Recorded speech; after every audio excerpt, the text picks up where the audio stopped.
Yes, we do give thanks for life and mighty life, and we give thanks for all good things from us. That's from Zion above, so we praise God right for this divine love. We do give thanks also for this divine opportunity where once more we are joined as human beings, as people, as earthlings.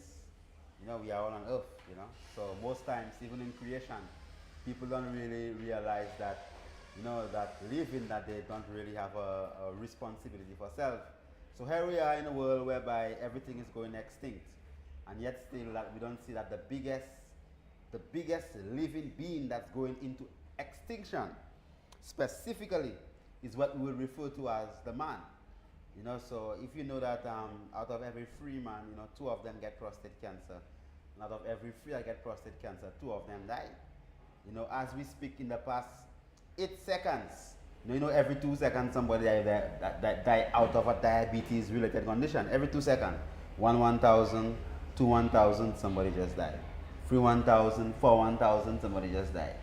5 1,000, 6 1,000, somebody just died. So every 2 seconds specifically, someone lose their life just because of a non-communicable chronic illness. So when we look at the whole realms of violence and they say, well, murdering and shooting. So at the end of the year, we have 40 deaths through violence or 46 deaths through violence. Yes, it's gruesome that it's a shooting or it's a stabbing or it's one of these things. But picture the person, right, who has been diabetic for the past 15 years, right, who their kidneys failed from 10 years ago, who have been on dialysis for 5 years, where every day they go to the hospital and they have to get this equipment on them, and all their blood drain out of their body, go into a machine and come back within their physical structure. And then they had an amputation, so right now they have one leg, and now the other toe is starting to rot off, and then they have to cut it again. And you understand?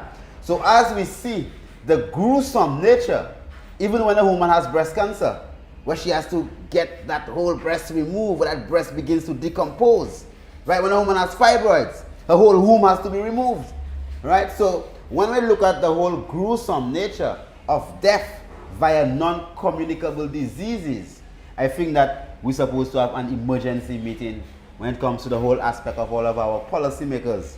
So just like they change the laws of the police and give the police more rights and call this place a disaster area, there are places that you have to call disaster areas because so many people dying from high blood pressure, so many people dying from diabetes, so many people dying from prostate cancer, so many people dying from breast cancer, so many people dying from the simplest thing. Yet still the number of deaths does not appear as gruesome as the murders. Oh, because the tourists won't come. Right? So if it is then that our people are dying because of diabetes, high blood pressure, prostate cancer, breast cancer, lymphoma, leukemia, all these different types of diseases, heart attacks, right, strokes. Right? Somebody, as we're speaking there, 2 people in the hospital must have died just out of a stroke or some type of thing. Right? So why is it then that the loss of that life is not as significant as the loss of the life just because of gun violence and knife stabbing? Somebody just had a stroke there. When Babulo, okay, all right. So how is it then there are no initiatives put in place and say, well, let's save that life, and let's save that life, and give the police emergency powers to arrest the people that sell Coca-Cola and Sprite. Sprite is not right and Coke is not it. And we know that specifically all the license, all these license to do all type of things that they know kill off our people. Right? So every parent would know that, well, I given them that type of food to go to school because that's what I have the time to prepare the food. Plus I know it's not good, right? So yet still we are feeding our children food that we know that's not good, and there is no emergency powers that come into place to hold people accountable, right? So the same way that you had the mask for the COVID and the mask thing for vaccination and all these different things, have something mask for prostate cancer, some for breast cancer, and for diabetes, high blood pressure, right? So it is critical that as a people that we begin to think more holistically. We begin to actually behave ourselves in a manner whereby we're not biased we're not just thinking of things in just one way because it begins to affect us. Oh boy, the tourists soon come. When you go on the internet and you search, you know, the first thing you see is 3 murders in St. Lucia, but 40 people just died because of stroke. So the number of people that die because of non-communicable chronic illnesses must be 10 times what number that die from violence and shooting and them type of things there. But because it doesn't affect the number of tourists that come, we don't have that level of urgency towards it also. Let us think more wholesomely, right? So as we say, the Arts Liberation Celebration is a program whereby we actually come forward to just look at the polarity of things. So whereby they highlight the news of the violence, we highlight the news of the goodness that happens in our society. So the same way that you have one youth that might be violent and killing, you might have another 100 youth that's doing something constructive that no one is highlighting, right? And whereas some of us are strong enough to endure and persevere and produce and remain to be creative, what is happening is that a lot of people don't have the heart that it takes, the discipline it takes, the foundation that they were actually built upon cannot withstand, right, the travesty of what society has actually thrown upon them and what you call, right, circumstance or sauplate. Not everyone has that choice.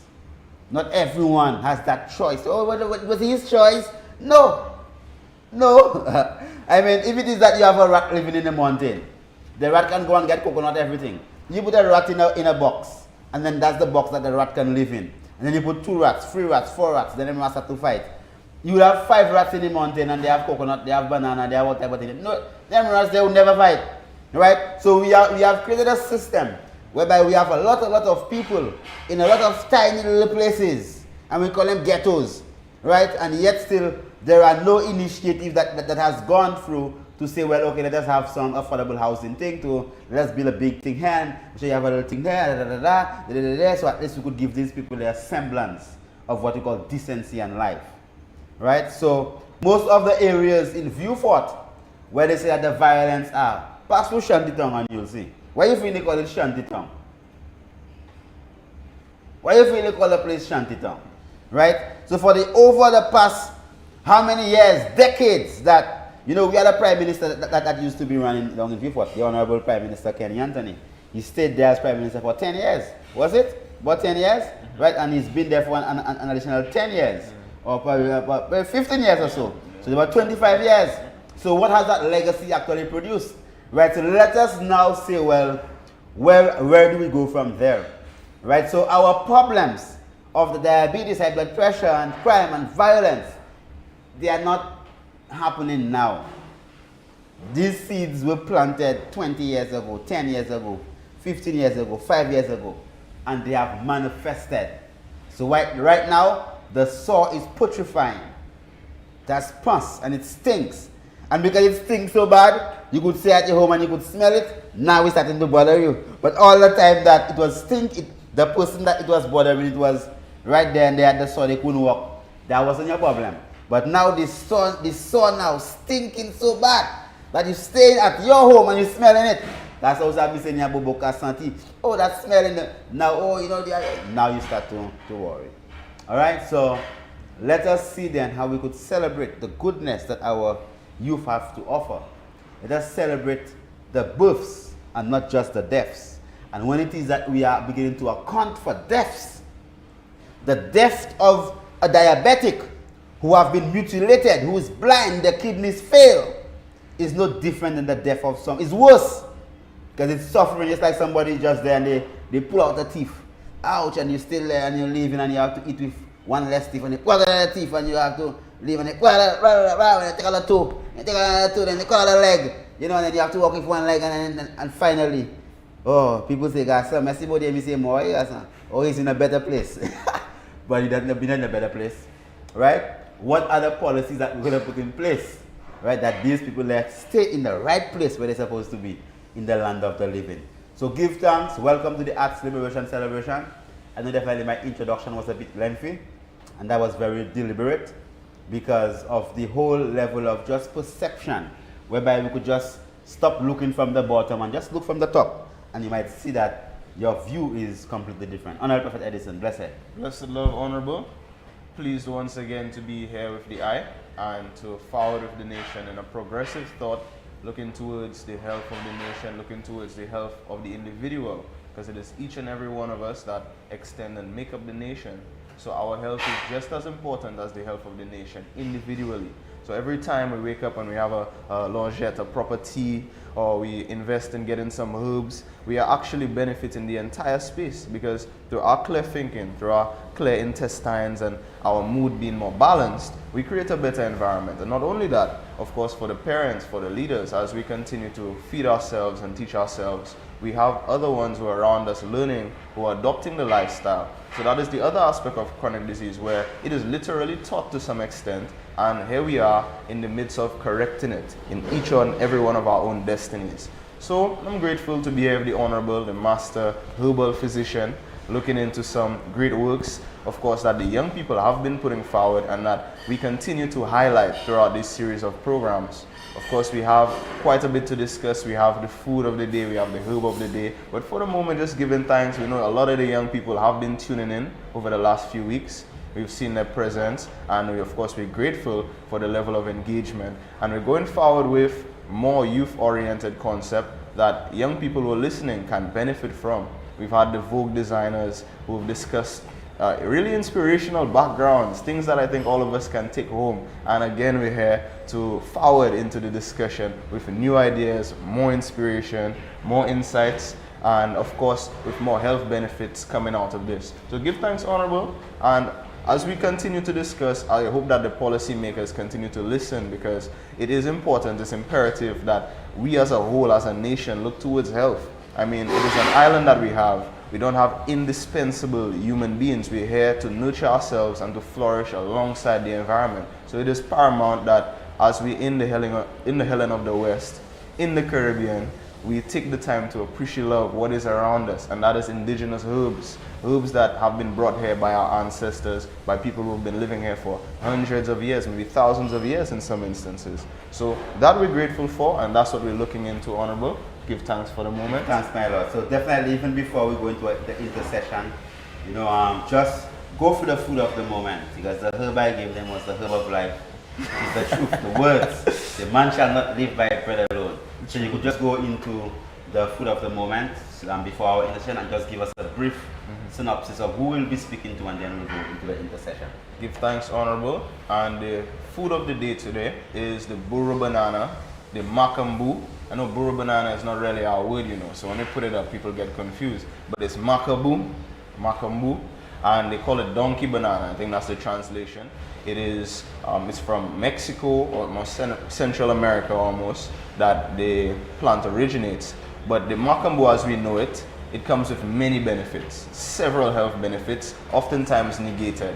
And as we look at the food, we look at its uses and how it can be swapped in. So even before we look at the benefits, we know macambu is a thing we can cook green, we can have ripe in smoothies, even something like ice cream, which is like a vegan version of ice cream. It just comes out of blending frozen bananas or macambu bananas or burro bananas, which is simply sweet but with a lower glycemic index. Macambu has been used to make flour recently, and of course we know that it's coming forward in all of our culinary uses as a starch, as a carbohydrate. But beginning there, it's rich in fiber, so it helps to soothe and smooth the bowels. It helps to improve the digestive health and would prevent against any colon disorders. That being said, it would help to eliminate waste in the colon.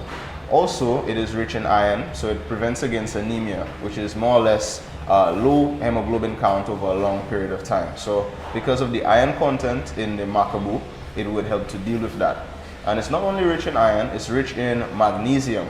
And magnesium is really interesting because as the body metabolizes protein, it creates ammonia, and magnesium is needed to convert the ammonia into urea to be expelled. So it's really important that we have it coming in trace amounts and high amounts from foods like these. Also, the macambu can be cooked with the skin, and that's where most of the iron is. But even if you negate that, it's still high in resistant starch, which it ferments in the large intestine, and it acts basically as fiber, but it's also a low glycemic index food, so it would help diabetics. Diabetics can consume it. Also, it's rich in potassium. Potassium helps to regulate the sodium amount, in the body, expel excess sodium, but it also bonds to sodium, giving the potassium sodium pumps. That's on all of our cells. We have anywhere from 800,000 to I think 40 million or 4 million of those.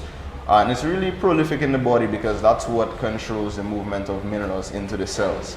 Also, it has calcium. Now, when you get a food like that with potassium and calcium, it's extremely helpful because it's in the right proportions. It'll in fact help to prevent kidney stones by expelling excess calcium from the kidneys, but would also provide the correct amount. And of course, potassium would allow calcium to enter the muscles to contract. So that's on high blood pressure, it assists in high blood pressure, and also in general muscular exercise, allowing you to have proper responses. And of course the heart, it beats and it needs that level of potassium as well to continue that proper process and to allow the arteries and so on to continue to contract and so on. So it's overall great to have that potassium in there, the iron in there. Also it has phosphorus, copper, the B vitamins assist, the B vitamins as well. It also converts carotene, I believe, into vitamin A, and that would assist in the eyes. But we know vitamin A is going to come out of the situation, so it's a food for the eyes. It's also a food for the overall brain and for the mood.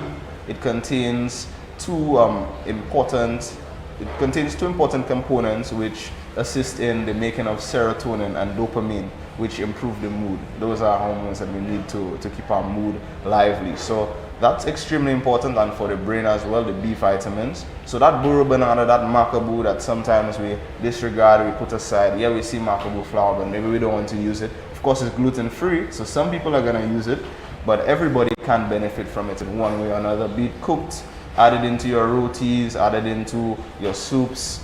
We used to make pies. In fact, at Cardinal, we do a barbecue mushroom and burro banana pie, and I'm sure most people would see burro banana and be like, what's that? But you know, we could say makabu as well, and that's popular. I know makabu fries, makabu chips, all of these are savory and accompany quite your gourmet style dishes with a little side of makabu chips. You could enhance that and enhance the Caribbean aesthetic with something that is indigenous to us in the Caribbean as well, to some extent, but we know is coming forward in our modern day eating, as well as what we've been eating over the years. I know a lot of grown-ups who don't feel good if they don't have a piece of makabu or dashing on their plate. So it's good. It says that we've been getting some things right, and you're just looking forward to getting even further into that legacy of health. Yeah, and also, you know, this evening, giving thanks for the moment, we don't have just food and just minerals in that sense, but we have knowledge to unpack for young people, for all of our listeners, which is coming out of a youth entrepreneur who has been toiling the soil for quite a few years. I mean, I've been observing the brother we have here tonight for quite a few years. Since 2019, I became acquainted with his work, and that was at a Drinks and Links. It was really cool meeting people of his caliber and coming into his actual space, digital marketing, media. There's not many people you see who carry across that integrity and that concern for client results. So we have a young man here who is skilled at creating exponential results for his clients, anywhere from the medical, political, social space, and businesses of these caliber have been using P1 Marketing and our brother Phil Henderson to develop and to reach their clients more effectively, to create a more on-demand and creative style of business, more interactive, especially within the social space. You have skilled videographers, photographers. I've seen work with the Honorable Phil, and I've seen such great quality work be produced on the ground, things that I'm sure many of you know, commercials that you've probably seen. So here we have the man behind it all, and he's been the genius within that digital marketing space, motivating his team, of course yearning to expand and to help more, to touch more lives. And when we come back from the intercession, Honorable, we're going to look into his story thoroughly. I know that he's a young man who's traveled quite well within this space and who has a lot to offer. So giving thanks for the moment, just I'm grateful for the opportunity to look into such. Give thanks. Definitely, we do for an intercession a bit over our time. Pardon us, Brother Randall there. Definitely, when we come again, we'll have a thorough introduction and bring in our brethren in, so at least we could have a reasoning at the love. That's it.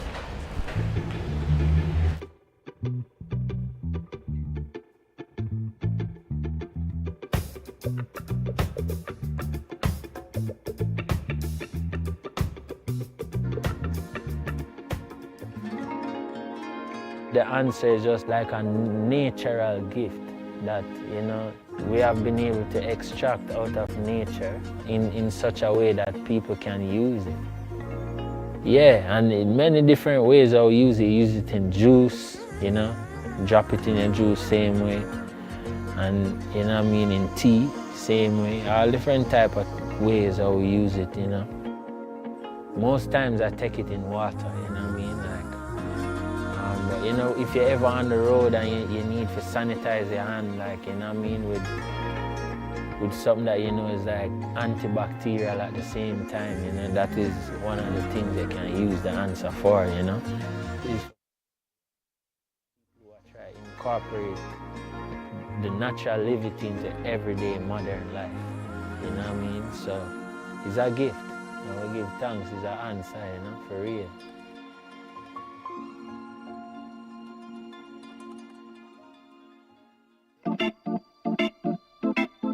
Jah, Thanks for Life and a Mighty Life Giver. Definitely, even within St. Lucia and the rest of the world, there are lots of problems. What are the solutions that our young people could offer to the multiplicity of problems that they actually encounter? The Great Physician International Moankilas Rejuvenation Center and the Green Zen present you with the Art Liberation Celebration, an opportunity whereby young people could come and sit in and provide a natural solution to all the artificial problems that are faced within our community.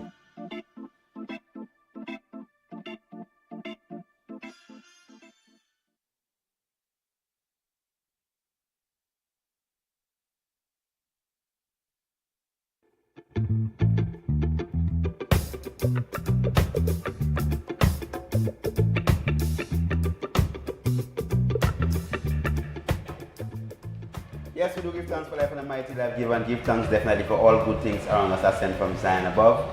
As you saw just before, you see that wonderful ad there with the answer, you know, and our brother, Honorable Prophet Jaman, known as Chronics. You know, so definitely, you know, the answer is the answer to boost up your immune system and keep you on that track of hopefulness. So this evening we have a young brethren, and it is, you know, it's important that we just highlight what the youth doing, and, you know, and give them an opportunity to share their glory, another story, you know, their glory from their own mouth of what they have been through to be able to triumph. Because most times people see successful people and they say, well, Kasaboy, you know, the priest in the lodge. So someone might see, well, okay, well, I you know, I'm being successful. But you know, the priest is that man is Rasta man, the man in the lodge, you know. Now, man. So why is it that you want to give the lodge all the glory, right? When I am not giving the lodge, you know, whole heap of different things, and you know, when it's my hard work, you know, it's because that probably I'm in the Rastafari lodge, right? So basically, it is critical that we understand that when anyone that has been able, that is able to excel, anyone that is able to actually achieve anything in life, that achievement comes specifically through hard work and a high level of consistency. You know, if you go and gamble and you win, the money finishing in a little bit of time. Alright, so we have our young brethren with us, Honorable Prophet. Introduce your brethren here and let us go into his life glory. Alright, so we have Mr. Phil Henderson from P1 Marketing, and they've been doing phenomenal work on the island of St. Lucia to market the local businesses in various sectors. Of course, we have him here to share with us his story on how he began, what were his motives into the digital space. Of course, it's a space that some might consider saturated. Now, there's two ways to look at that. Some people say that means it's great, should get in. Some people might look at it in another vantage point. So let's look at what caused Phil to enter the market at this particular time and when he did. And I know when I met him back in 2019, he seemed to already be seasoned. So he's going to tell us his backstory. He's going to give us his history. And let's listen to what the gentleman has to say. Give thanks. Where are you from, though? Give thanks. Where were you born? St. Lucia. St. Lucia. I was born St. Lucia. Okay. I'm officially VG, but raised in Laclery, so I'm a Laclerian, if you can call it that. But yes, but give thanks. I appreciate, honestly, I must appreciate you, Prophet Edison, for bringing me onto the show, and you, Honorable Kilash, for having me here. It's a great pleasure to, you know, experience this space. To just, you know, give thanks. I really appreciate you guys having me on here. So your question to me. Yeah, so we're looking at what were your main driving factors into the digital space? What inspired you to get into that particular space within the niche markets? Of course, we know digital marketing oftentimes is occupied by videographers, photographers, and I've seen you encompass all different aspects of that digital space, that media space, even the personalized space. So what really drew you into that communicative ethos? I think it is a melting pot of skill sets that I was almost born with. I have to say, give thanks to my mom, Angel Charmaine Wells, who literally sacrificed, probably when I was about 2 years at the time, computers were this new, innovative, crazy thing. And she put together her last dollar and she said, I want my son to understand these devices. She put me in front of that computer from 2 years old, and she was also an English teacher. She retired a few years ago, but she's an English teacher. So I think she gave me the ability of understanding technology from a screen, and being an English teacher teaching me how to communicate. I married those two skill sets that I had personally and professionally, and I kind of charted my way forward all throughout school. I was always behind a screen. I always looked at a screen and always looked at not just marketing, but communicating.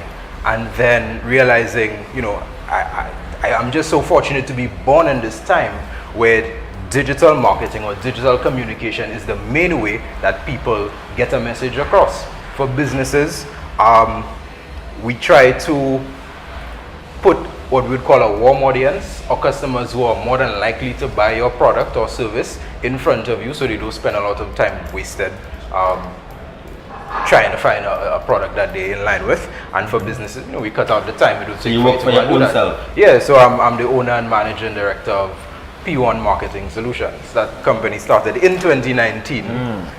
When we met, I had just actually started the company, but I have been doing marketing since 2014 for the St. Lucia Cooperative Credit Union League. I was the marketing person there. That is a non-profit. For those, many people don't know, but credit unions are actually non-profit financial organizations. So their modus operandi is not make money to pay 5 shareholders. It's make money to give back to the people. And that was just in line with me, like it resonated with my spirit. And so, you know, doing marketing for, you know, in that space, you know, you're never working for a big budget. It's never $1 million, $10 million. You're working with it's people's money. Yeah. So that just really was stuck with me, and I felt like, what is the most efficient and effective way to get that message across to these people? It was too expensive to spend thousands of dollars on TV. It was too expensive to spend thousands of dollars on ads, on radios, but you know, how could we get it efficiently?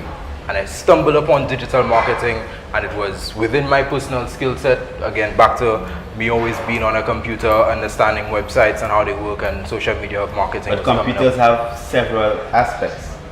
Being on the computer also exposes you to a lot of pornography, expose you to a lot of violent games, yes, expose you to many things that might just distract you. What is it then? What was that force? You know, that even if that you're on a computer, that you did not just jump to something abstract, something that probably that would have led you into the wrong way, that you could say, well, okay, you have a successful self-sustaining business today. It's unfortunate, firstly, let me say that you have access to anything, yeah? And some would say the natural human nature is to gravitate towards the negative thing. I don't believe that. I believe that, you know, there's good in all of us, and that we should, and naturally, natively, we gravitate to the good thing and we gravitate to the positive thing. I can only speak from a personal experience. I just knew I wanted to entertain myself in a wholesome fashion most of the time. You know, if you're growing up, you will stray from time to time and find different things because it's so easily presented to you. But then when you realize, you know, this doesn't serve your best interest, there's nothing I can really do with this outside of the moment that it entertains you, I started looking for more. Started looking for, okay, maybe how not just how I'm entertained by this thing, but how can I create it? How can I make other people be entertained or have fun or whatever it is by this thing that I'm interested in?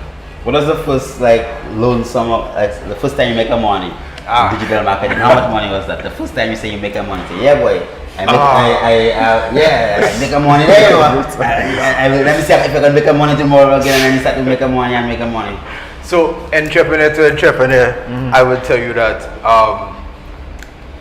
when you make what you think is a big amount, your next immediate thought is, how can I make more? How can I make this again? So the first digital marketing project that I had done was I built a website. Officially, I was always messing around with these things, but officially, first thing that I did was I built a website for the same organization that I'm talking about. And at the time, I didn't do any business courses at school, right? I did IT, and that's all I knew. I just knew computers. I didn't do any business courses, and I spent about 6 months developing this website. And then the manager of the organization says to me, send me your invoice. I had never thought of invoice. I didn't know what invoice was. And it's a term that I heard, and my focus was get this thing off the ground, get this website built for people to have that access to that information. So imagine me going and Google what is an invoice and how much people charge for websites. And then that kind of, I was like, oh, so this is what an invoice is. And then I got that check and I was, oh, this is new. This is interesting. Having worked in what you'd call the 9-to-5 system all my professional life, your salary is deposited in your account. You don't know what a check is. Yeah. And that was brilliant. That was 2015, I think. Yeah. How much was that first check? I undercharged myself. It was $1,000. It's just your first check, because you just check yourself. That I just check myself. It's a check you get. Mind you, I'm learning at the time. Of course, I'm learning what other people in the space are charging for that level of work. Probably another zero. Honorable, at least because you see, one of the biggest issues if our youth is just self-value, how you value yourself. Yes. And growing up, even as a man that did medicines, and food and all these different aspects, I never questioned. My cost is always reflective of what I put into it. Right? So if you know that you put 6 months, then divide 1,000 by 6 months. If you have to pay yourself for every month, yes, and then you say, wow, boy, $1,000 6 months, so 6 into 10 is what? So that means that even look, you got $190 a day every month, yeah, right? So it is critical then that you say, well, okay, wow, if I were to pay myself $1,000 a month, so at least I'm looking at 6 grand. And something else too, I'm learning these business savviness. Another thing you have to look at too is if I'm working on this at the point I'm in now in my professional trajectory is what am I not working on? This has to be able to pay my staff, sustain the company, return a profit, ensure that we can live to see tomorrow within a reasonable time frame. But what else am I not working on? I could be working on something else. So I think that's opportunity cost. Yes. Yeah. I think I heard that mentioned before. And it's, the idea is ensure that you could get paid decent. It's not, especially in our creative industry, there are photographers, cameramen, videographers all around us. I think this industry, be it very new, not new, but it's new to the forefront of things, and COVID would have taught the whole world that this is where attention is going. But we undervalue ourselves a lot, man. We really do, just to get the job. If this man doing it for 1,000, I'll tell them people like that's good for 6. That's good for me. Then. That's good for you. But then what happens is that the man who feels like he's charging 1,000, he's skilled. He has put in the 10,000 hours to master his craft to be able to charge you that and to be able to give you your video or picture or whatever in a day, rather than you get inferior work for the $600. And a lot of entrepreneurs, we look at, oh boy, paying $400 less. But then what that $400 would cost me? What would my return on investment be? That $1,000 video, I would make $200,000 from it. That $600 video, I have to go back and spend time, and no entrepreneur has all the time he would like to have. By me. But I concur with that. I said that even like growing my medicine is expensive, and as I said, like for years in St. Lucia, we used to charge the St. Lucian market the cost of our medicines in EC, what they sold in US. Right, so as of probably last year, on my website, an answer would have cost you about 60 US, and in St. Lucia it will cost you $67 EC. You know, so for years we actually subsidized the local market, not diminishing that, okay, we know our fundamental value. Then the time came when, okay, the St. Lucian man have to pay also, right? Because they have to understand the value of what it is that you have to offer. And at the end of the day, it is never wise to bring down your price just because of what your competition is doing. You know, so you know, a Mercedes-Benz will always sell as a Mercedes-Benz price. The BMW would sell as a BMW price.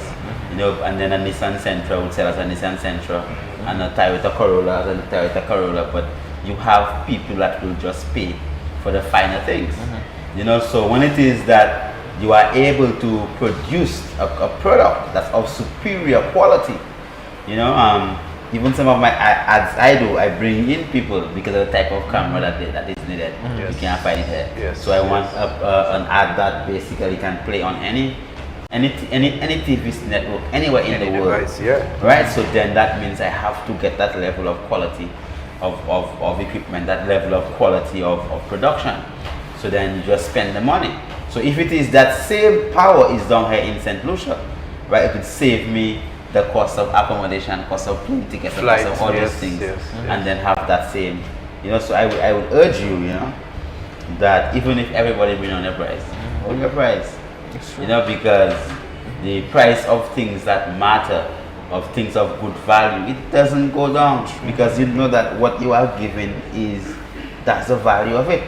So if I know I have to use spring water to make my juice, right, so my juice costs $10, I'm going to be worried about the man that used pipe water to make his juice and sell his juice $5, and use sugar, white sugar, instead of using agave or honey, sugar, you know, or date sugar or coconut sugar. So I'm going to try to compete with them, and that's not even my competition. Then I will say, well, our juice is made with spring water, sweetened with agave, or you know, or something that is very specific. But at the end of the day, you know, it is not something that we are saying that, look, you know, you are consuming something that is dangerous for you, but uplifting. Prophet Edison. So true. And honorable, I mean, in accordance to what you're saying, the price war concept within business is often looked down upon, you know. Really and truly, when businesses go at it, it's generally the aim not to go at it raw based on price. It's about the unique selling points. It's about the addition. Sometimes it's the personalized nature of it. Sometimes it's the compassionate or empathetic nature of the product, be it that product would resonate with a certain type of person for a direct, authentic and honest need. So there you have the actual value being put one against the other, and oftentimes you find the more personalized service wins. And that's how audience get what they need, by looking through the market and not really looking at just price, because price sometimes is based on what is listed, what is available within the space, but based on quality. And it's been said to me many times that St. Lucians often come across as shy in the Caribbean basin when we look at our talents. Although oftentimes we might have the best talents, we're still a little bit shy about the way we present it and the way we embrace it and we embody it. So within all sectors, we just encouraging young people in every aspect, as we learn our value, embody it. And we don't really have to fight on price, but we can of course tailor service to a specific type of person and to meet the values in a way perhaps the competition doesn't. But of course within your space, I mean, coming into the digital space, how did you differentiate your product from what was already available? Or what really led you into developing this specific type of product, which is an all-around approach? Yeah, give thanks. We'll take an intercession first, and then we'll go into that. Give thanks. Right, so we are due for an intercession when we come again. You know, definitely we will continue as we are due for an intercession. Yes, sir. All right? Yes, sir. Give thanks.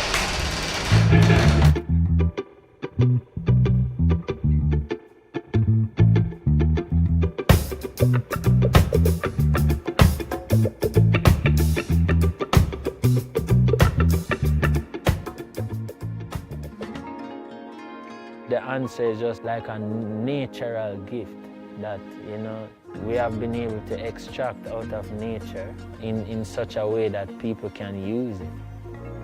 Yeah, and in many different ways I'll use it. Use it in juice, you know, drop it in your juice same way.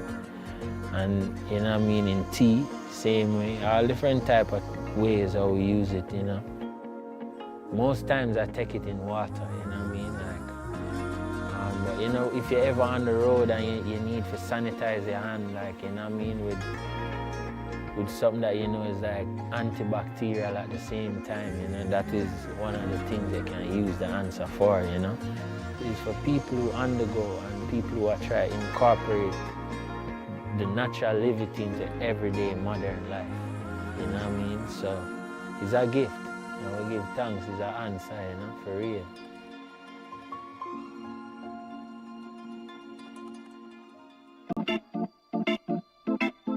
Jah Rastafari. Give thanks for life and a mighty life giver.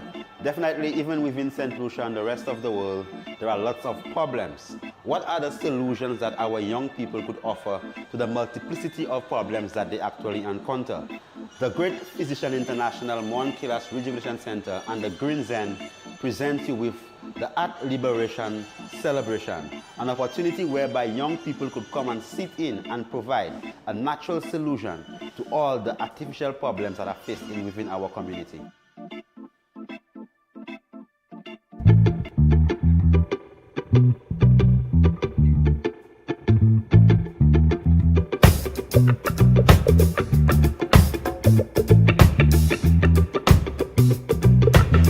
Definitely, we give thanks for life and a mighty life giver again, and we give thanks as we are forward again. And this evening we have our brethren first here from P1 Marketing, you know, and you know, definitely, you know, P represents Christ, you know, P was the P and the fish and the P and the cross. You know, so I could actually give you the story about that P, you know, and how that came to be. Yeah, well, go ahead. Well, I was actually going through a bit of a downtime in my life, and I wasn't the most conscious at the time, and then I was trying to think of a name, a business name. So I fell upon affirmations, right? And my name beginning with P, I always fascinated by words beginning with P. So every morning, just to kind of get myself out of that dark space, I would say positive words that started with P. Like positive. So like positive. And then every morning I would just go, okay, purposeful one, present one, patient one, powerful one. I just kept going and going and going. And then when I was trying to think of a name for the business, I was like, I want this to embody my thoughts, but I want it to embody what I want to impart on other people. So I want you to be a powerful one. I want you to be a present one. I want you to be a patient one, a purposeful one. I want you to be one that is pregnant with ideas and opportunities. And so it was like, okay, P1. And that's how it came about, and in the back of my mind. And every time somebody says it, I try to match. Okay, you say P1, I say present one. You say P1, I say purposeful one. And that's just my little game with myself in my head. And no, it's not a game, it's a real serious thing. It's a strategy. Yeah. Very good strategy. That's how I keep it in mind. But Honorable, you had asked me a question before we took the intercession. Of course, and I just love the trend of what you're discussing. I know the Honorable went viral for mentioning that saying these positive words, it emits the hormones of positive, all the positive hormones, the serotonin, the dopamines into our blood. Yes. But of course, I wanted to know, how did you differentiate yourself in that digital space? What really birthed your strategy of using multiple mediums of media, of communication, to give a full round effect so that you could see the exponential growth, and then of course measuring that for your clients to feel the benefit? How did that process go for you? Well, you mentioned something before the intercession. You said your unique value points or your unique value proposition. And I think every business, you have to understand what your UVP is. And in marketing, that's number one. A client comes to me and say, hey, I selling plantain chips. Okay, what's special about your plantain chips? Do they make you feel good? Are they healthy? Are they vegan? Are they made with some regular type of oil? So our UVP was based on my skill set, because in the beginning I was the only person who worked in the company, and we were able to provide a set of services to our clients that you would find one person freelancing and do it this way, or you find 2-3 people freelancing and they can only provide these things. But then when we looked at, what is the most efficient and effective marketing platforms and which ones that we manage, that's how we bundled our services and were able to offer it to these clients. our UVP is the services and the platforms that we manage, and of course, injecting a little extra creativity along the way to ensure that our client campaigns are not just only effective, but it's long lasting. It's something that you could watch 10 years down the line and see and feel good about.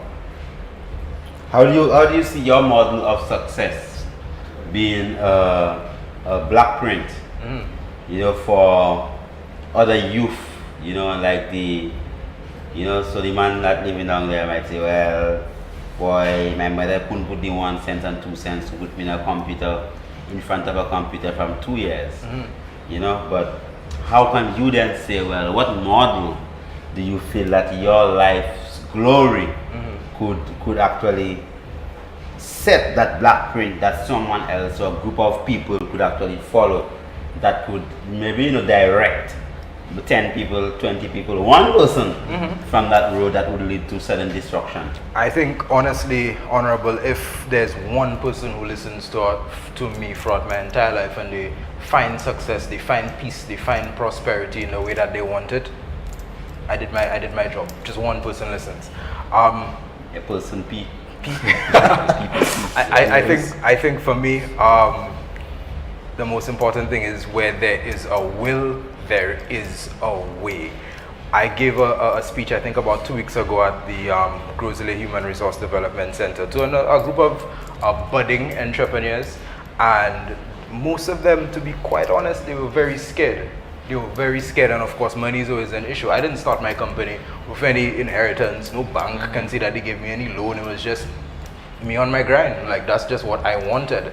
And of course they expressed the issue that I don't have any money. How do I start a company? We live in a world where start. Just start. Yeah, just start. Yeah, just start. You have the will. You have the idea. Something will give birth for you. Something will work in your favor. And then success, health, all of the facets of life, for me, I understand it works on momentum. So you put one foot in the door, something would come, you put the other foot, and then you keep putting the other foot and the other foot, and then it continues to build and grow. So don't let not having money be an issue. And I was watching the last episode, you were saying having money is not the root of all evil. I think you said lack of it. Lack of it is the root of all evil. Well, it's not my saying. Well, people yeah, say that. I try and show you I was watching your last episode. Oh, good, thanks. Yeah, but I mean, even as you're saying that, it is important that, okay, like we say, well, you said through your journey, you just tell people just to be persistent, be again, right, and just start. And which is the critical thing, because you have plenty of people with degrees and they're just not doing anything. They're waiting for a job. With masters and PhD and all, they're waiting for a job. And people might tell you, well, you say, well, momentum, one foot from a door. Now with you you having done it, and myself, I do a little thing already, Prophet Edison, right? So that means that people don't have to go one foot. They could literally jump, probably not even like a foot, probably like a mile. Yes. Right? Just through your examples. Yes. Just by being able to look at your own success, your own glory. That could save somebody else a lot of trouble. So if it might have taken you 5 years to just get that confidence to start, the fact that you will tell someone or you speak to someone, you will empower them that they could start now, whereas it would have taken them 3 or 4 years to start.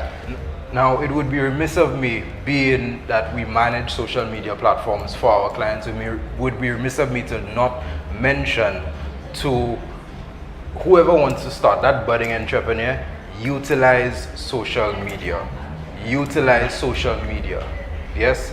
Feed yourself. It is a feed. When you're scrolling on that feed, and we try to put as much positive content as possible, but when you're feeding yourself that information, cultivate your timeline with things that would feed you positively. So if you want to go into real estate, you don't know how to get into real estate, research different real estate companies. Look to see what this one is doing. Try to find out what this agent is doing, how to price, how to charge, how to market yourself.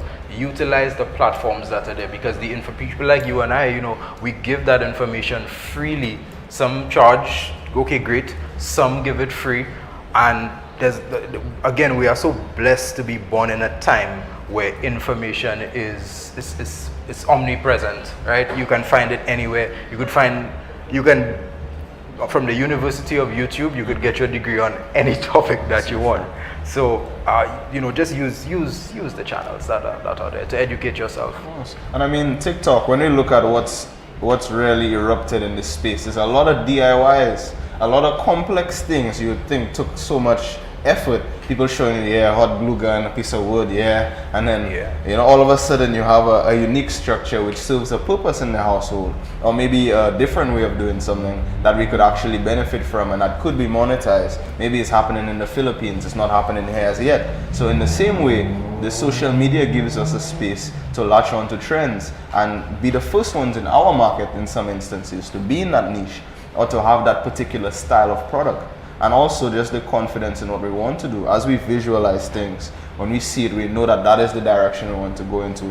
Taking action is super important. And even if it's just to creating the Instagram page or creating the Facebook page and beginning to look for the information that aligns with it. Because back at school, there was a young lady from South Africa. She had a hair page, a hair Instagram page, probably about 80,000 followers. And that was so weird to me. I was like, wow, that's such a rabbit hole. I didn't expect to see that. But then these are people who have learned the value of filtering information and filtering a feed so that maybe some young lady out there would be looking at hair stuff all day long because that's what they want to manifest. And in the same way, when you curate your substance, you don't have to look at violence. You don't have to put it towards just one type of thing only, but it could be personal development. It could be in the direction of a specific act or specific art. So that is a very important point. And for young people in this space, how important do you think it is for us to develop our own social space? Like as individuals, you know me, I might be John Paul, but I have a social space, I'm using it. What is the importance you think of personal branding in that new entrepreneurship scheme? Well, honestly, Prophet, your network is your net worth, and to an extent you are valued, your personal value increases by the people you can call on to assist you with your journey. Personal branding it's so important. It's paramount that you ensure that people know that you are known for this, and your next job in a sense really depends on the job that you do now. So you have to ensure that you do a great job on whatever it is that you're working on. A man could give you a job, go and nail that over there, or go and cut some grass, and that's all you have to do. When you cut that grass, ensure that you cut the grass behind the grass, in front of the grass, in the middle of the grass, so that now you are known for that. And you tell people, hey, that's what I did, right? And you continue to go along that path. If you want people to come to you, you have to go to people in that sense and make yourself be known as that. Make yourself almost synonymous with what you want to put out there, because what you give out is what you get. That's how I think of personal branding. Absolutely. And in the same space, we look at on the ground young people they're looking at the social space in terms of enjoyment, in terms of taking up space and having a social presence, maybe in a kicks off kind of way, maybe just for friends. But in the same zone, we have the ability that's never really been had, where we can just go online and set up shop. We can go online and we can create products, and we can continue to funnel people through our already built channels. So is that something you think that all young people should really be flooding through? And what do you think the importance is of product selection, like having young people who do retail and finding different important or rather different creative styles of bringing things in?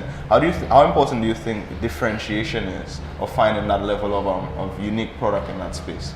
So I think to the initial thing of getting the branding off the ground and the social spaces, there's no better way to meet. That's how we met. We met through a business mixer, where you were starting off. How far were you in Cardinal Vegan at the time? That's the year I started, 2019. That's the year I started. Yeah. So when I met you there, I felt like, this is a young brother who understands the value of these types of things, and look at what it has gotten us to do. And I think that there are more. We should look forward to these opportunities. I know some people are shy. Some people don't feel comfortable in front of a camera. Some people don't want to put themselves out there. But curating that story about yourself is how you get people to come to you. So I think that the social spaces, and we should create it. If people like you and I are more Are we able to we have the resources to get it done? We should do that. In terms of the product selection question, I think that if we can, we are blessed, man. Let me just say this. We are blessed to be from St. Lucia. We are blessed to be in St. Lucia. We are blessed to be in this tropical space. We have an abundance of materials that are so unique to us. And if we could find the people or those among us who are talented enough to take that material from one thing and then make it into something else for those who would need it. Not everything is for everybody. For those people who have those talents to get it done, then let's go ahead and do it. Let's go ahead and see how we can help these people along the way, even if it's not our thing. But you know, if they have a niche, if they have a particular product, material, service that they can bring forth to help people who need it, let's see how we could help them if they're not completely confident in their skill set. Yeah, continue to share it and so on. Yeah, well, give thanks definitely. But around there, I see you there, you know, doing good. So yes, we give thanks, and definitely, as you know, we are in the moment approaching at 8 o'clock. What I'd like to do, Prophet Edison, before we go into the intercession and take our final, you know, as we end in the marathon, final 40 minutes, is just to give us some breeze of some of the events that happened, even last round and this round, that we feel that, just news items that we feel that the people should know about when it comes to young people, positive achievements, and also things that have occurred that we feel that should be highlighted. Alright, so I've just noticed a spur of young people doing extremely well in the school sports. I've seen secondary school sports, I've seen primary school sports, and I noticed that we're highlighting quite a few young sportsmen and sportswomen, and of course it is excellent in the various schools what they're doing, but we of course implore the surrounding community to continue to funnel them and to continue to facilitate them at the higher levels. Of course, some sportsmen feel it a little different here as they're developing, as opposed to when they go to university and they begin to feel the traction of what the international market space says. So it's really important that young people in the schools, in the primary and secondary schools, continue to be highlighted. And that was a great thing that I saw being done recently.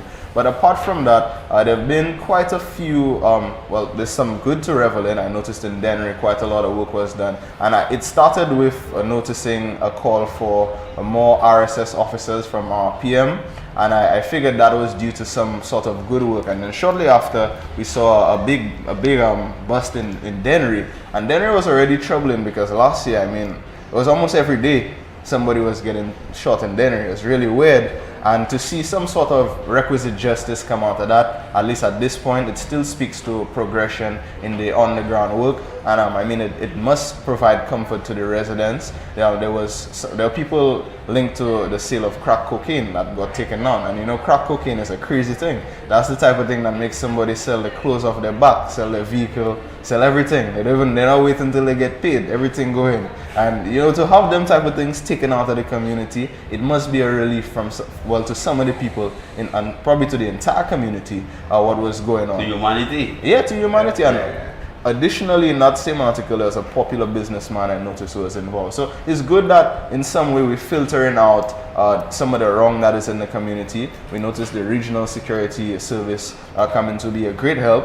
And I think that level of intervention, along with the CID, the Grizzly North Police Station, and all these other factors of our security system work well together. So that's a good thing coming out of this space. Also, like really troubling, not all on the positive, you know. A mother who has a young man at BTC who escaped, a young ward, and she's literally on the news. Really fed up with the situation, you know, because she's tracking down her own BTC? son. Boys Training Center. Okay. Boys Training Center in the north. So her son has escaped along with another young man, and basically, in her words, he's terrorizing her community and the surrounding space. So she's going from Miku to Tirusha, I believe. And then you have an instance where you can't put out the photo because the youth is a minor. But then at the same time, you can't keep them at Boys Training Center because there's a hole in the fence nobody wants to fix. So it's really it's just a hole to fix. It's really just a hole to fix in the fence, you know. I'm pretty sure that's not the most expensive thing to do. But your other mother really getting emotional, saying she had to take off her clothes and hide to track down the boy because she don't want him to see her, and they're having some type of friction on Facebook and so on, where he's blatantly disrespecting her and so on. So it's really animated. It's not what we would expect to see, because there's been quite a few escaped wards for the last few weeks. Quite a few, really. There was a group of 5 and some were coming back. But then to still hear now an emotional mother who's saying like she really can't deal with the situation, and she's calling on law enforcement and saying, well, while she's tracking down her son, she's calling the police to tell them like, yeah, here he is. And it's not her first attempt. It's coming like to the end of her story, like where we at now. And she's saying, well, they're informing the rest of the officers to come to her aid. She said she was there till after 11 and nobody came. So you see, it's still really a cat and mouse situation. And the same mother and son, not cat and mouse. mother and son really. But also, she says he's joined a gang, and now he has outside people helping him, vehicles picking him up, and all these types of things in our little St. Lucia headlining. And I mean, it is concerning, and that's calling for more direction in this space and facilitative programs. Because of course you leave a young person with nothing much to do. Maybe they want to play rugby, maybe they want to play American football or something. Maybe we haven't created a program that fits what they like or what they attune to. Maybe it's the kickboxing, the MMA, whatever. But we still have to continue the facilitative programs to capture these young people. So we give one intercession. Give thanks again, Honorable. And when we come forward after the intercession, we'll just go and discuss these issues, and would love to get our brethren to feed forward on what measures that he feels that should be taken to actually help to alleviate all these type of issues. And definitely, that the respect for your mother and your father is the foundation. The father and the mother represents the physical manifestation of God in flesh. It's because your mother and your father is what created you. So if you don't respect your mother and your father that created you, you can't love God, right? Because the physical manifestation of God, the first one, the person who came from the testicles and the person who came from the ovaries, that's the first representation of your creator, the one that created you, brought you into existence. So I won't marry a woman who doesn't speak to her father, or doesn't speak to her mother. You fix that, So at the end of the day, you cannot encourage that level of indiscipline whereby a man don't disrespecting his mother and his father, or his father and his mother. Society have to come to this basic set of principles, whereby even as the Bible says, honor your mother and your father, that your life shall be, long on the land. So give thanks when you come again. We definitely will continue. Blessed Lord. Thanks.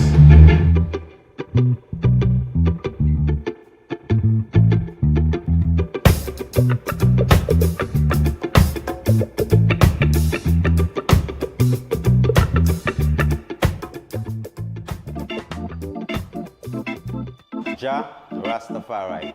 Give thanks for life and a mighty life giver. Definitely, even within St. Lucia and the rest of the world, there are lots of problems. What are the solutions that our young people could offer to the Mission International Moankilas Rejuvenation Center and the Green Zen present you with the Art Liberation Celebration, an opportunity whereby young people could come and sit in and provide a natural solution to all the artificial problems that are faced within our community.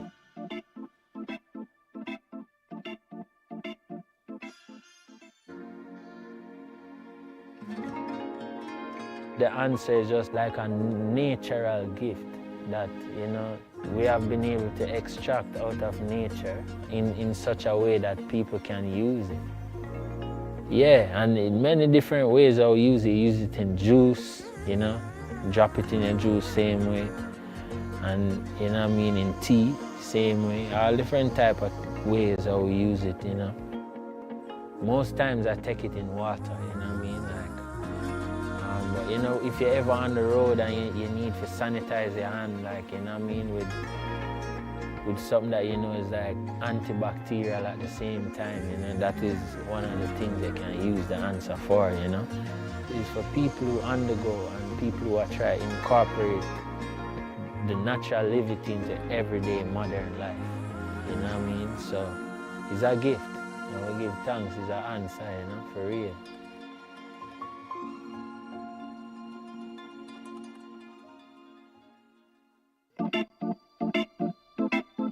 Jah Rastafari.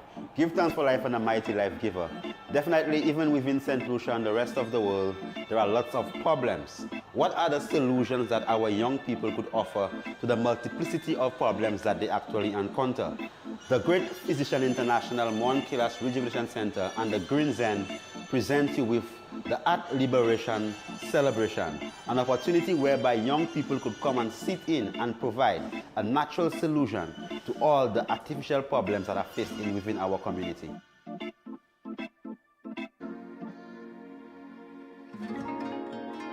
The answer is just like a natural gift that, we have been able to extract out of nature in such a way that people can use it. Yeah, and in many different ways I'll use it. Use it in juice, drop it in your juice same way. And, in tea, same way. All different type of ways I'll use it, Most times I take it in water, But if you're ever on the road and you need to sanitize your hand, with something that is like antibacterial at the same time, that is one of the things they can use the answer for, It's for people who undergo and people who are trying to incorporate the natural living into everyday modern life, So it's a gift. We give thanks, it's an answer, for real.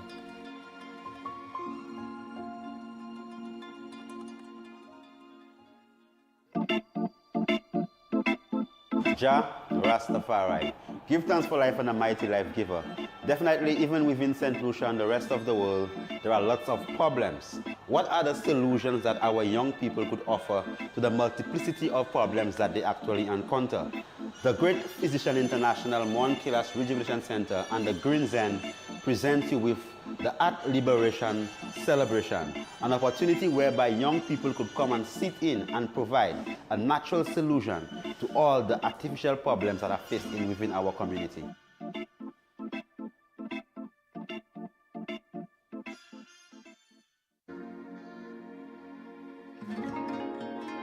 The answer is just like a natural gift that, we have been able to extract out of nature in such a way that people can use it. Yeah, and in many different ways I'll use it. Use it in juice, drop it in your juice same way. And, in tea, same way. All different type of ways I'll use it, Most times I take it in water, But if you're ever on the road and you need to sanitize your hand, with something that is like antibacterial at the same time, that is one of the things they can use the answer for, It's for people who undergo and people who are trying to incorporate the natural living into everyday modern life, So it's a gift. We give thanks, it's an answer, for real.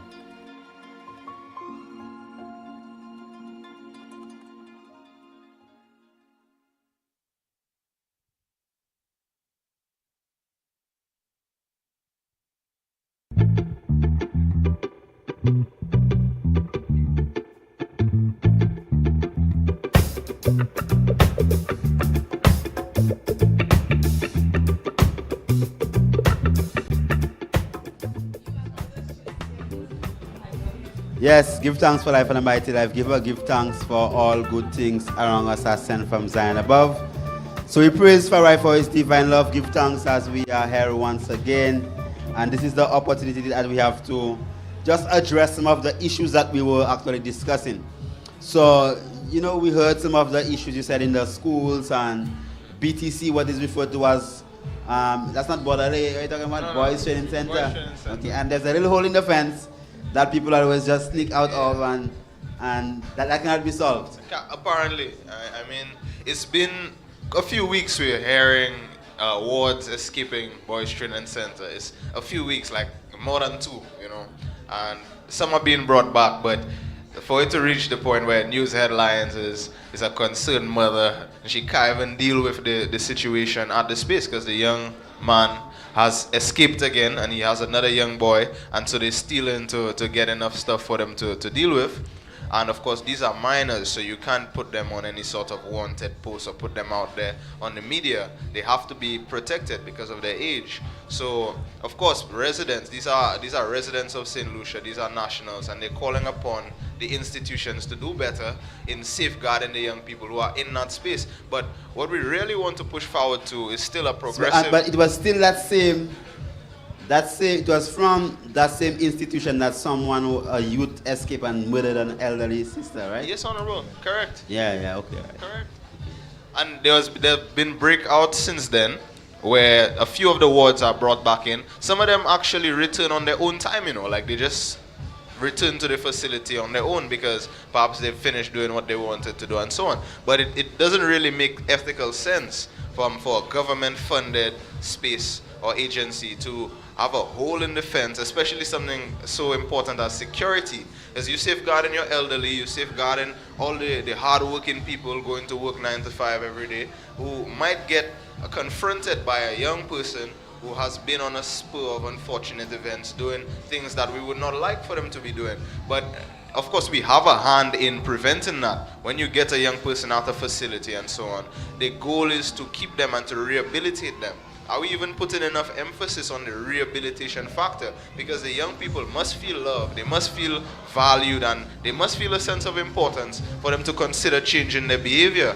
I mean, it doesn't mean you have to bribe somebody, but people change their behavior based on the stimulus and things that they see. But if you're allowing the same issues to escape into the community, to affect more people, until we hear, like you mentioned, Honorable, until the smell starts to hit us at home, until it becomes in our own neighborhoods, maybe because it's in a more southern community, maybe because it's in the Mikud and so on, we don't feel as though it's our issue, but it has been in Grocery and it's been fatal. So what are we doing as a nation now to focus our interests on that? Because if it's a hole in the fence, I mean, you can't have a hole in the fence, putting everybody on the fence, making everybody have to be concerned about their well-being and so on. And the mother's own house was broken into by her son, which is even more erroneous because, I mean, that's still a space where you should really be calling home, even if you... How do we solve these issues, my brother?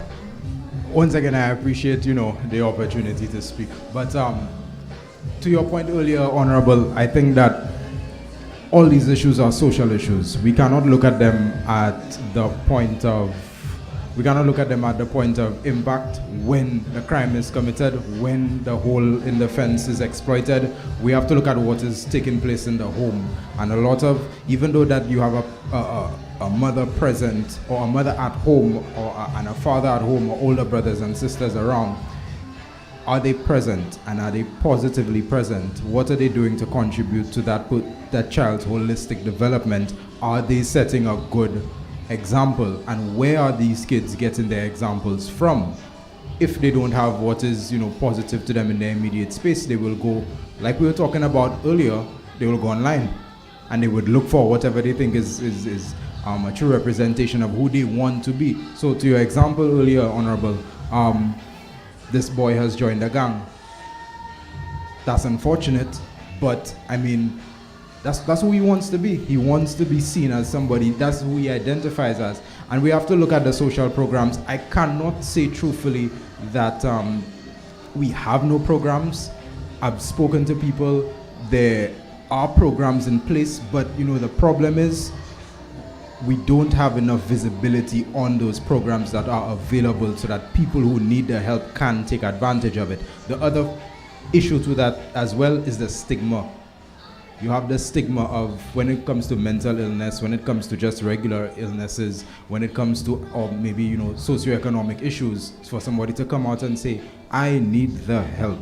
I need the help to pay the bills, so I need the help with my ward or my child who's seem to be going astray. We don't seem to want to. Yeah, but that mother putting it out there. Well, she's one of the brave ones, but it got to the point. It's gotten to the point where it's almost beyond. Well, it's beyond control at this point. Part of the solution is social initiatives.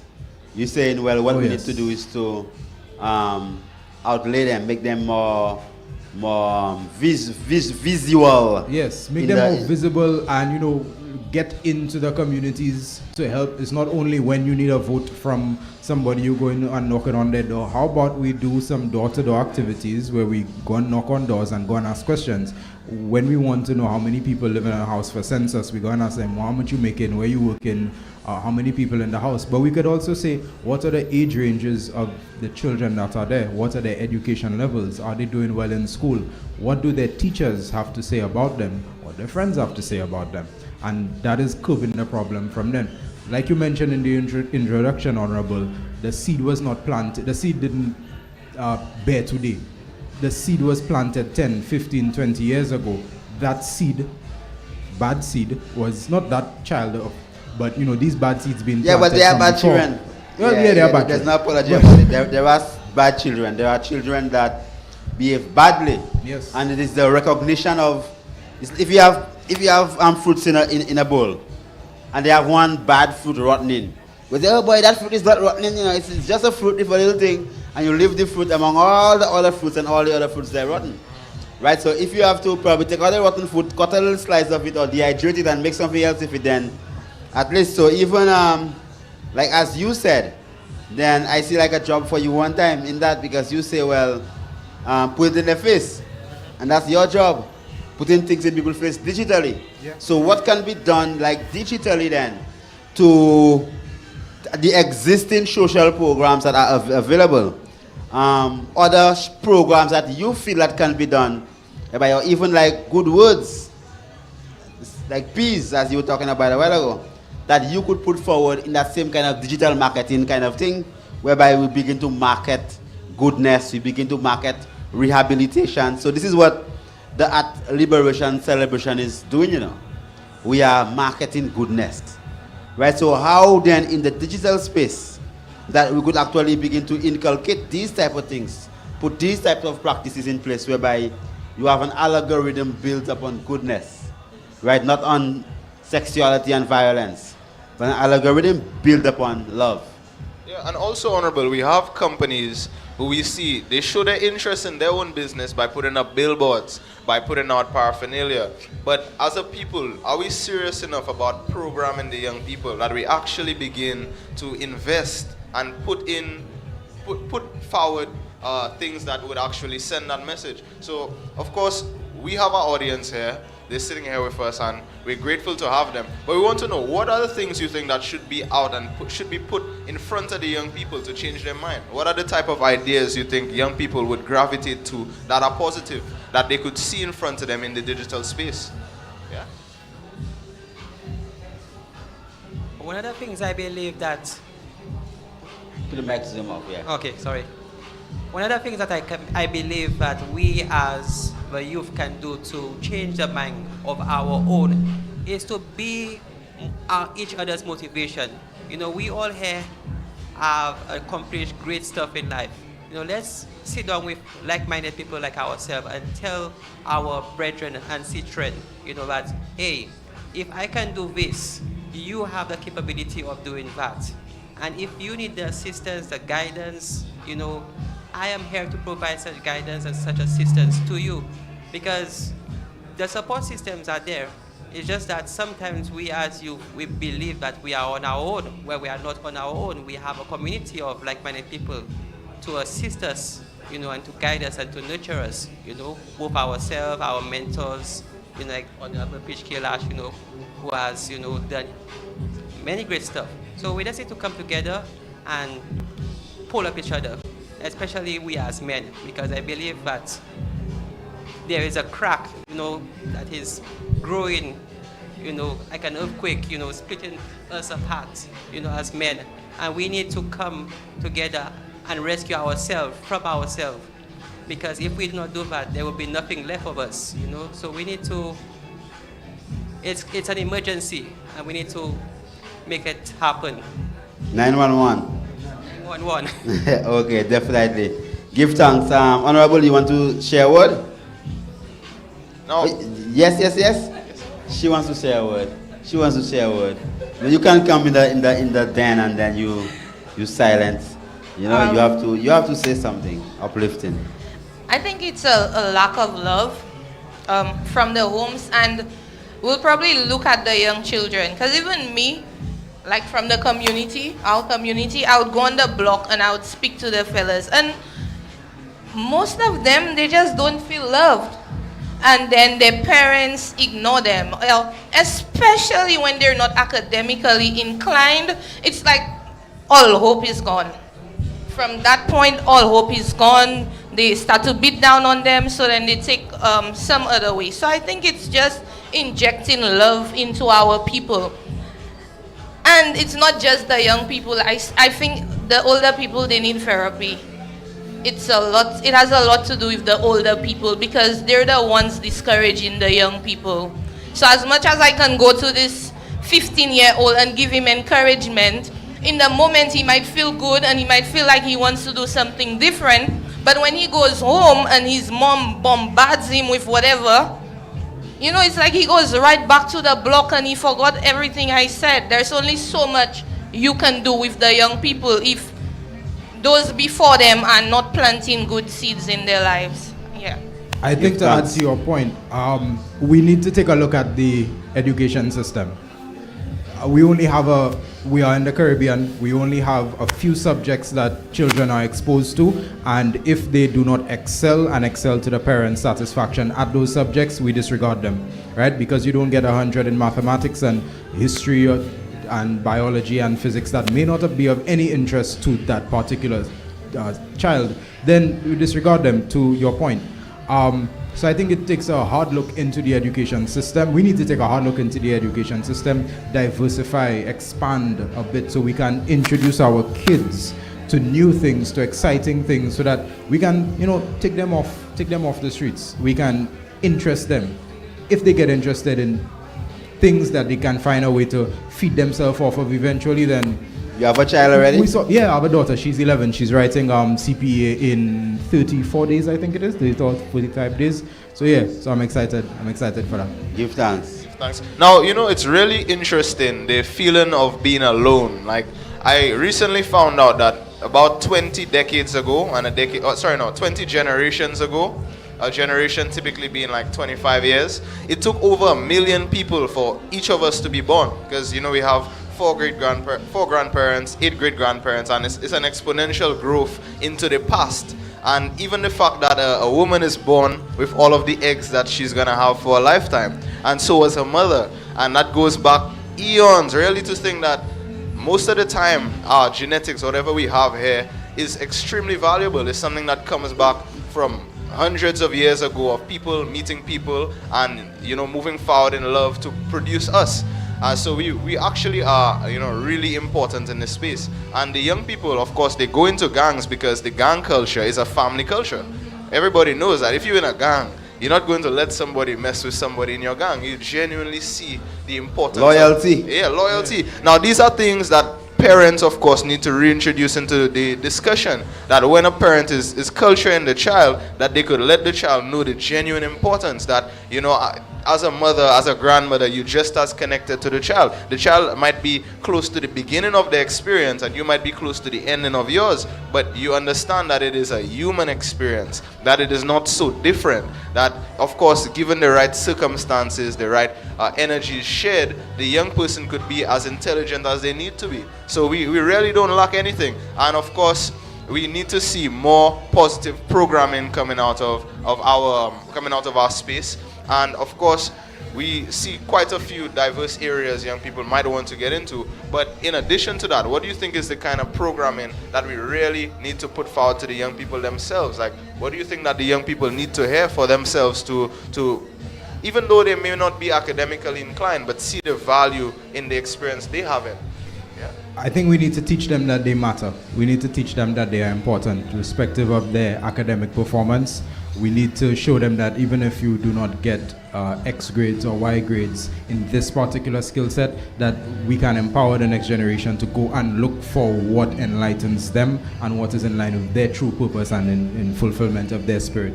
Just teach them that they matter. I mean, it's not just teach them that they matter. We have a lot of unlearning to do to re-educate them, but then I think, at least from the way I see it, that is what is the direction. I want to throw a question to you guys.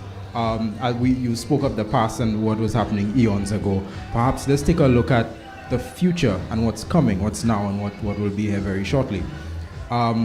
In the news spaces, you've been hearing a lot about artificial intelligence, Honorable. And a few weeks ago, I imagined myself having this conversation with you, and here we are now having this conversation.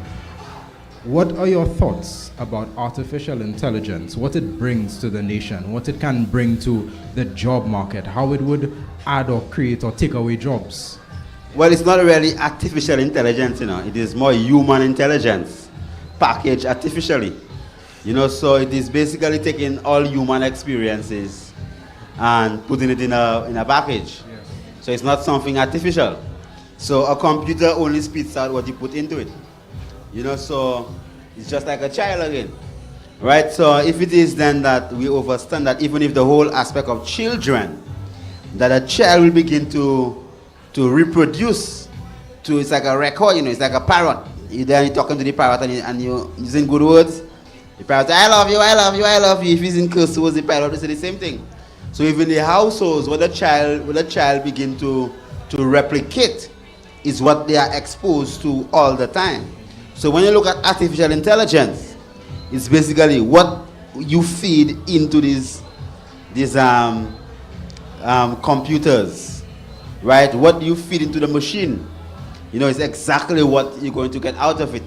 And the thing is that you know how it is in the world, that any level of technology, the people, when we discover that you could produce energy by the splitting of an atom, they did the hydrogen bomb, instead of doing hydrolysis of the water molecule and then produce free energy for everyone, right? So if when you split an atom, you could have so much energy that you could bring down a whole country, right? So why don't you just take that energy and provide free energy that you have to pay so much money for all the different aspects that you have to pay? So I feel that artificial intelligence is human intelligence that's packaged in a particular manner, and we now as human beings have to begin to take control of it.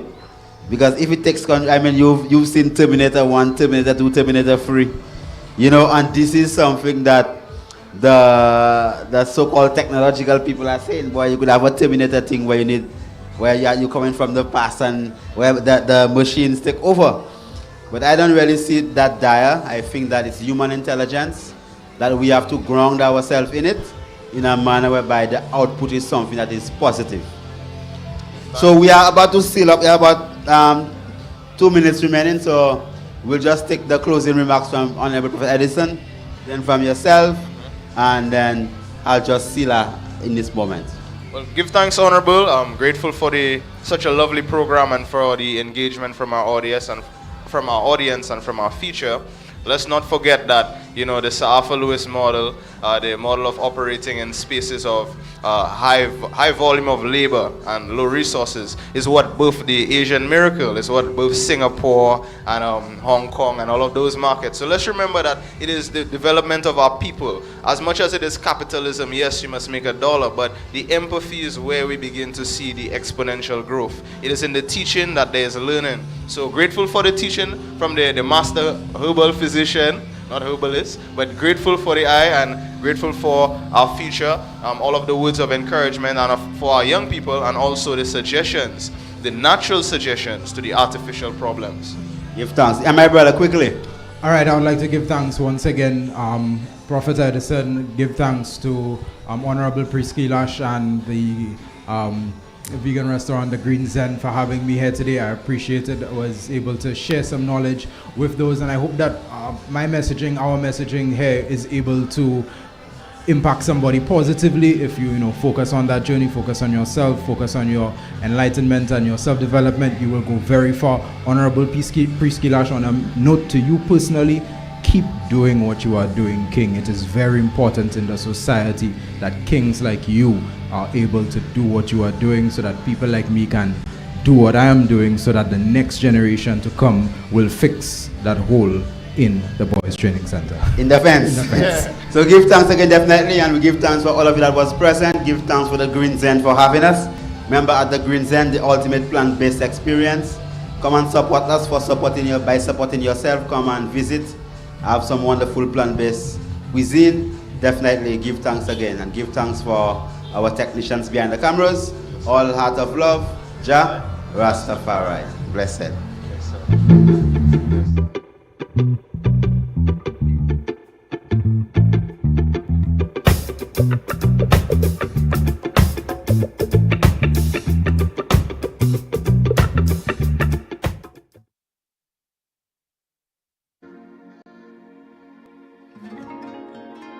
The answer is just like a natural gift that, you know, we have been able to extract out of nature in such a way that people can use it.